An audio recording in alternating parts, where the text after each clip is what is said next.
आपका तप रंग लाए, माँ अपना आशीर्वाद बरसाएं, घर आपके खुशहाली आए, आप पिया का ढेर सारा प्यार पाएं। आप सभी को हरियाली तीज की बहुत बहुत शुभकामनाएं। नमस्ते दोस्तों, इस वीडियो में मैं आपके साथ शेयर करूंगी हरियाली तीज की बिल्कुल सरल पूजा विधि।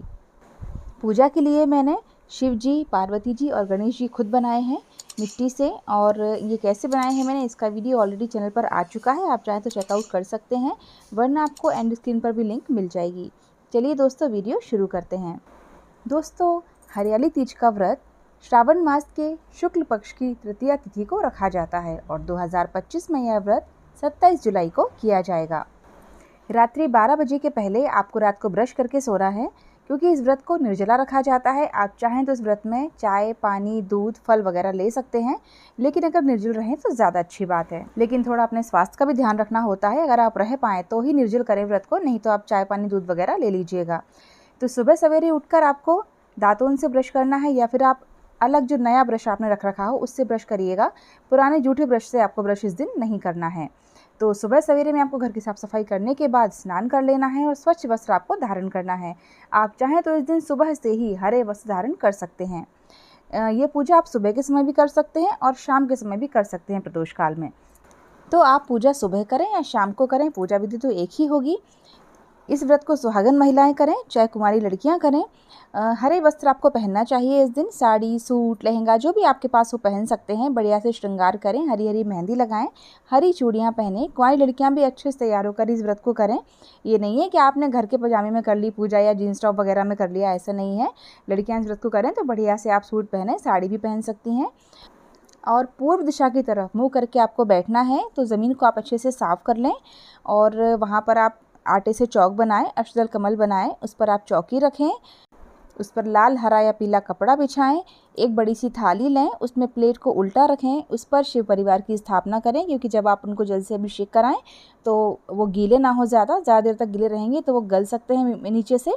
तो आपको इस प्रकार से उनको रखना है कि जो पानी जाए वो बहकर थाली में चला जाए। और चावल का आसन देकर आपको शिव परिवार की तस्वीर की भी स्थापना करनी है।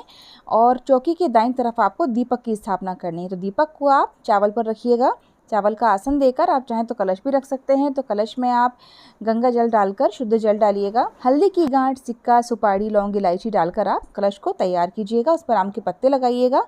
उस पर आप चावल से भरा हुआ एक पात्र और उस पर नारियल रखिएगा। इस प्रकार से आपको कलश की स्थापना करनी है। और पूजन के लिए सबसे पहले हमें कलश का दीपक जलाना होता है। अगर आपने कलश का दीपक नहीं रखा है तो जो दीपक आपने रखा है वो आप जलाइएगा। ये जो त्यौहार है ये एक उत्सव की तरह मनाया जाता है, खुशहाली का त्यौहार मनाया जाता है। तो कलश आप अगर नहीं भी रखेंगे तो सिंपल साधारण तरीके से भी आप इस व्रत में पूजन कर सकते हैं।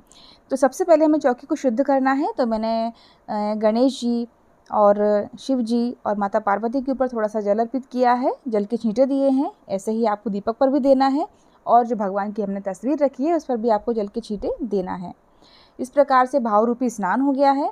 अब आपको सबसे पहले गणेश जी का पूजन करना है। तो गणेश जी को आप हल्दी, कुमकुम, अबीर, गुलाल, सिंदूर, अक्षत, पुष्प सभी चीज़ें अर्पित करेंगे। इसके बाद हमें दीपक का पूजन करना होता है। तो दीपक में आप सभी चीज़ें अर्पित करेंगे जो हमने गणेश जी को अर्पित करी हैं। गणेश जी को हमने पुष्प नहीं अर्पित किया था तो पुष्प चढ़ा दिया उनको। उसके बाद हम उन्हें वस्त्र अर्पित करेंगे। तो वस्त्र में आप या तो जनेऊ अर्पित कर सकते हैं या फिर आप कलावे को इस तरह से अर्पित कर सकते हैं। और अब हमको शिव जी की पूजा करनी है। तो जल से स्नान तो हम एक बार करवा चुके हैं हल्के से छींटे देकर।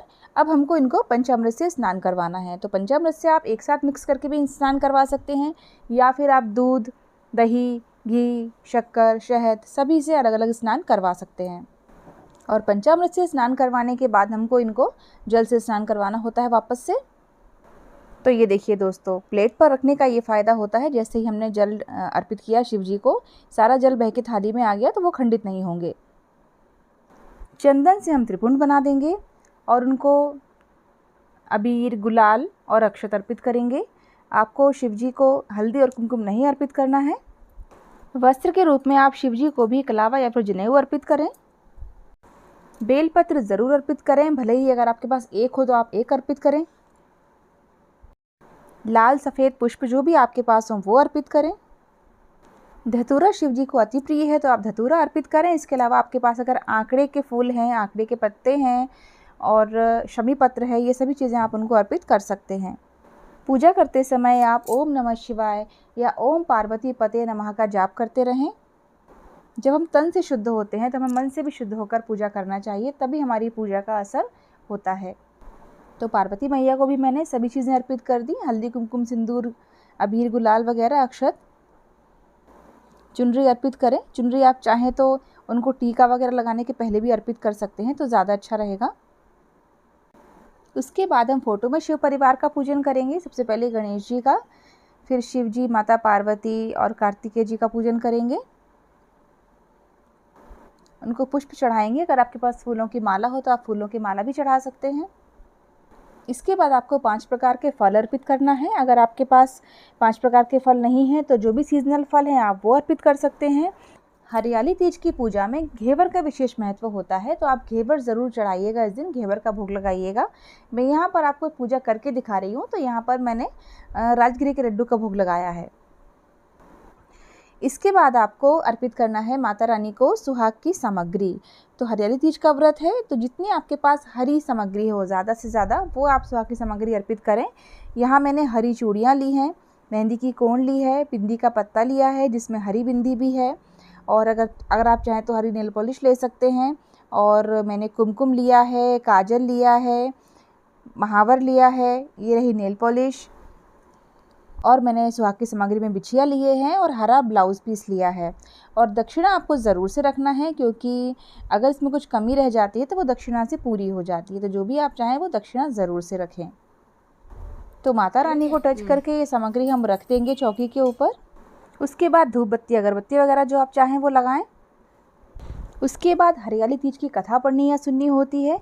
अगर कथा सुनने वाले आपके साथ हैं तो बहुत अच्छी बात है, क्योंकि आजकल एक उत्सव की तरह मनाया जाता है ये व्रत। तो कई सारी महिलाएं मिलकर इस व्रत को करती हैं और कई सारी महिलाएं साथ में पूजन करती हैं, तो कथा सुनने वाले मिल जाते हैं। अगर कोई नहीं है तो आपके पास जो दीपक प्रज्वलित हो रहा है घी का चौकी के दाईं तरफ, वो आपकी कथा सुनेगा और आप कथा आराम से पढ़ सकते हैं। और इत्र मैंने समर्पित नहीं किया था, तो आपको इत्र ज़रूर से चढ़ाना है। और कथा पढ़ने के बाद आप हवन कर लीजिएगा। अगर चाहें तो हवन करना बहुत अच्छा माना जाता है बड़ी बड़ी पूजा में। तो गाय के गोबर का उपला ले लें आप, या फिर आम की लकड़ी प्रज्वलित कर लें और हवन सामग्री में थोड़ा सा घेवर मिला लें और उससे आप हवन करें। इस प्रकार से हवन करने से डायरेक्ट भोग भगवान को लगता है। और हवन के बाद आपको आरती करनी है। पहले गणेश जी की आरती करें, फिर शिव जी की आरती करें। मैं बैठे बैठे करके दिखा रही हूँ क्योंकि वीडियो में फिर नहीं आएगा, आपको खड़े होकर आरती करनी है। उसके बाद कपूर जलाकर कपूर से आरती करनी है। इस प्रकार से आपकी पूजा संपन्न हो जाएगी। उसके बाद आपको माता रानी से सुहाग लेना है। उसके बाद पूजा में रही हुई कमियों और त्रुटियों के लिए भगवान से क्षमा याचना करें और माता रानी से सुहाग लें। दोस्तों, सुहाग का वीडियो शूट नहीं हो पाया है, सुहाग लेने का पता नहीं कैसे कैमरा ऑन नहीं हुआ। तो आपको कैसे सुहाग लेना है, सिंदूर लेना है, पल्ले का छोर लेना है और उससे आपको माता रानी को सिंदूर लगाना है। फिर वही छोर आपको अपनी मांग में लगाना है। ऐसे करके आपको 5 या 7 बार करना है। ये देखिए माता रानी को सिंदूर लगा हुआ है, पर वीडियो शूट नहीं हो पाया है। बस उसके बाद अपने अखंड सुहाग के लिए प्रार्थना करें, घर में सुख समृद्धि के लिए प्रार्थना करें।